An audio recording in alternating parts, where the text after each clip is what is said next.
Matchbox Moving Parts is a series that for me has been pretty hit or miss. When it hits, like with this Range Rover Evoque SE, I really do like it. And in this one, the moving part is implemented fairly cleanly, and it's overall a pretty nice casting. But then they have complete misses such as this, the Renault Trezor concept, which came out in 2020 and was probably the king peg warmer of 2020 because they not only did they put this out in one mix, they put it out in two, which is completely baffling to me. And they included two of each of this car in each of those mixes. Very strange thing, and these things sat around for a long time. This is actually a really cool car. It's just the moving parts implementation on it is, let's say, questionable. This year, they completely revamped the moving parts line. They changed the packaging, and but I haven't until this point. I have not found any moving parts in stores. They don't seem to be in Walmarts. They don't seem to be in Targets. I haven't seen them in our Kroger's, our Fry's we have locally, which is a Kroger chain. And so I don't exactly know what happened to the distribution for moving parts. I have heard that in 2022 they are expanding the moving parts line. I believe there were four mixes this year. They're going to six, I think, next year. And hopefully they will get their distribution back. So whatever happened to the distribution is a mystery to me. So I don't know. But anyway, so this set of moving parts I ordered as a case. So this is the Mix L of the moving parts line, and it looks to be a pretty good selection of vehicles. And so I figured it was worth grabbing, a full case of it. And so we're gonna crack these open and take a look at them. And let's get started. So the first one up is, let's take a quick look at this new packaging. So the 1963 Chevy C10 Pickup. They changed this packaging this year. I'm not sure that I really get it. They moved the blister into the middle of the card, and then they have this portion down at the bottom. I think at the time when these were first introduced, they were saying this was so kids could more easily see the bottom of the card.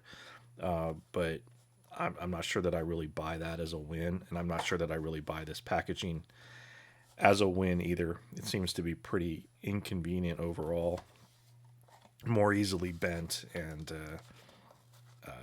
doesn't stack very well. And I don't know. I don't get it. But anyway, it looks kind of nice. But other than that, it's not really a win to me. But what's important, because I just throw the packaging away, is how the vehicles are, and hopefully the mixes, or this particular mix, is full of all winners and no losers. This casting is one that I am familiar with, though, so it is a pretty good casting. The moving part is not horrible. It doesn't have the criticism with moving parts is always, well, how big are the gaps on where they integrate with the rest of the casting, and this is a little sizable in here. There's no argument with that, but this is a pretty cool casting overall. Since this is moving parts, it is still basically mainline level set of features with moving parts. So in this case, you have tampos on the side, so you do not get tampos on the front or the rear, which is a little bit unfortunate. But this is not a bad looking truck. Nice gold color. It's a pretty good wheel choice, and it's a cool casting overall. And the gap in the hood's a little bit unfortunate, but it's not terrible. It's not the worst of the worst as far as moving parts castings go.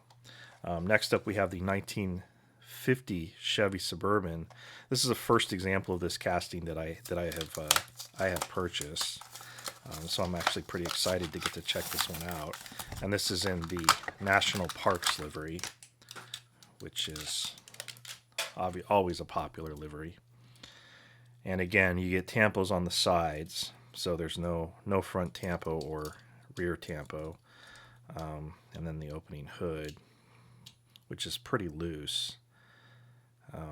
There is an engine in there. There's not a lot of depth to the engine, which is kind of a characteristic of the Matchbox Moving Parts castings. But this is a cool one. It's a cool vehicle. I like these old classic Suburbans. They're very neat, and this is a nice version of it. And again, National Parks livery. So this is, many people should be collecting this one. It's very cool. Then the 2016 Chevy Camaro, looks like a pearl white color.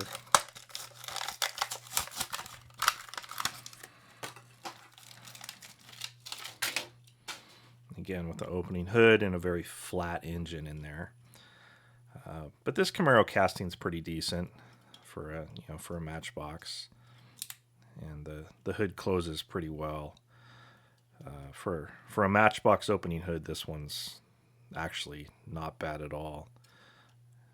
The gaps are not too bad. And this one, there's no side tampos, so you do get full detail on the front, and this car definitely needs that, and full detail on the rear. And again, it is definitely something that this car needs in order to look right. So this one actually looks quite good.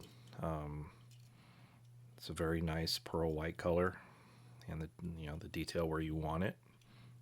Wheel choice is pretty good, and the opening part closes up pretty nicely, and is easy to open.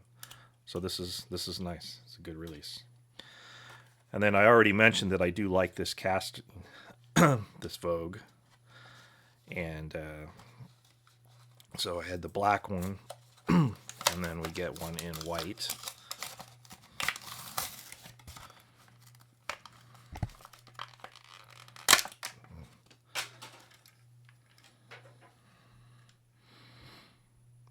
And this is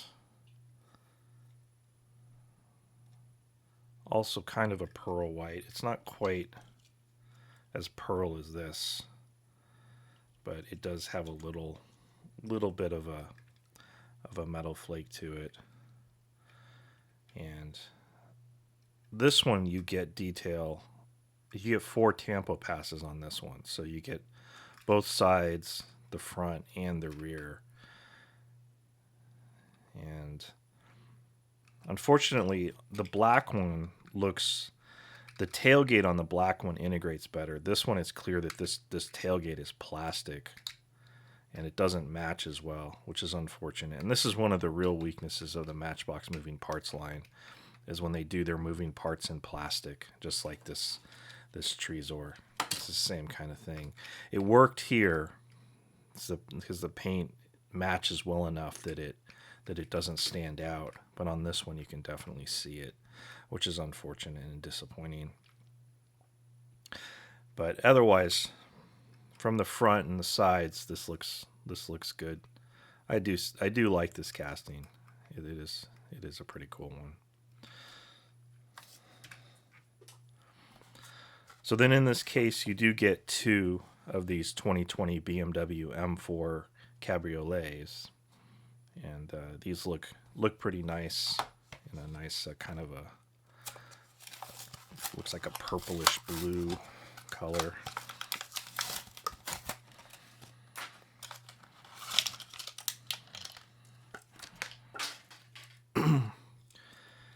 And you get detail on the front and detail on the rear.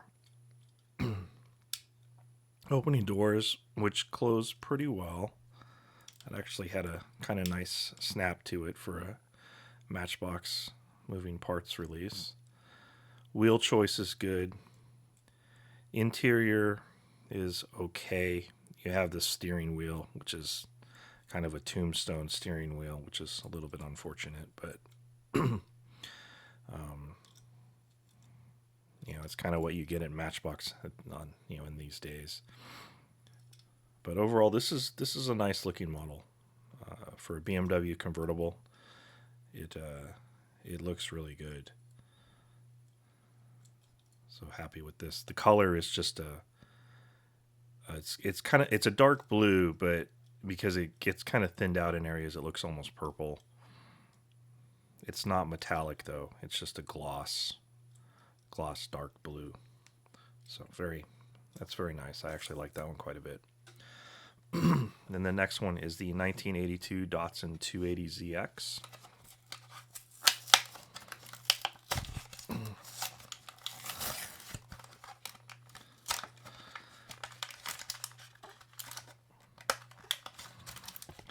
Come on.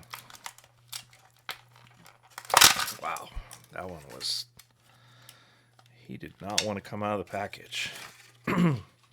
Nice burnt orange color. Again, opening doors. They don't close quite as good as they did on the BMW, but not too bad. This one has a kind of cool retro look to it with the stripes on the roof, and you do get rear detail. So you get top tampo and then rear tampos. No headlight detail, but it's actually not a huge issue on this particular casting. It would look better, and it would be very easy if you really wanted to put a little silver paint on those.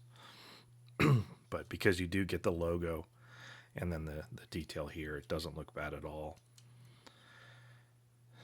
So again, good wheel choice, I think. Rear detail looks good. So nice color, nice burnt orange. And then the interior is not anything super special, that's for sure. Kind of an ugly steering wheel in reality. But yeah, it's cool. So overall, there's still one more, but overall this is actually a quite good mix.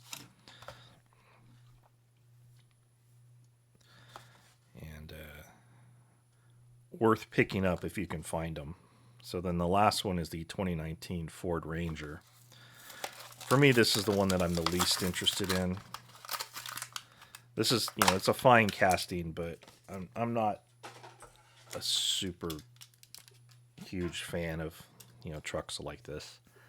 They can be cool. I do like some of the Auto World truck releases, but these are little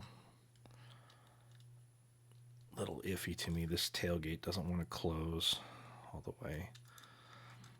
But again, you get full detail on the front, no detail on the back, and no detail on the side, unless maybe this headlight wrapping around there is considered side detail. That's a little bit unfortunate that you don't have the rear detail, but you do get an opening hood, an engine. It's all black with no real depth to it, and the hood just kind of drops, and then the tailgate opened, which is kind of cool. So you get two moving parts on this.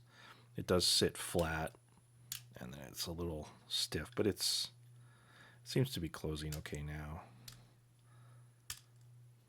Yeah. So it's a good wheel choice. I think that looks pretty good. It looks nice from the side. It could really do with the rear tampos, but the front looks good. Hood gaps are not bad. So overall, it's a pretty cool model. And overall, I think this is a really great case. This is not the latest moving parts case. There is one more after this one that just recently came out. That one I don't think is quite as good as this particular case was, but still, overall this was a good one. And hopefully, if they're going to expand the line and do 6 releases next year, hopefully those 6 releases are all of the quality of this. These are not super expensive. To buy a case, it costs about $20, which is not terrible. And then in the stores, I think these are $2 to $3 each. They may be slightly more expensive now after the pandemic, and hopefully they start showing up in stores again. That would be a really cool thing, because it's kind of sad that they've been missing, even though they haven't always been my favorite series. But that may change, because my affinity for Matchbox has definitely increased dramatically over the last year. and it is of the Mattel brands. It is probably my favorite. Anyway, thank you for watching, and I'll talk to you next time.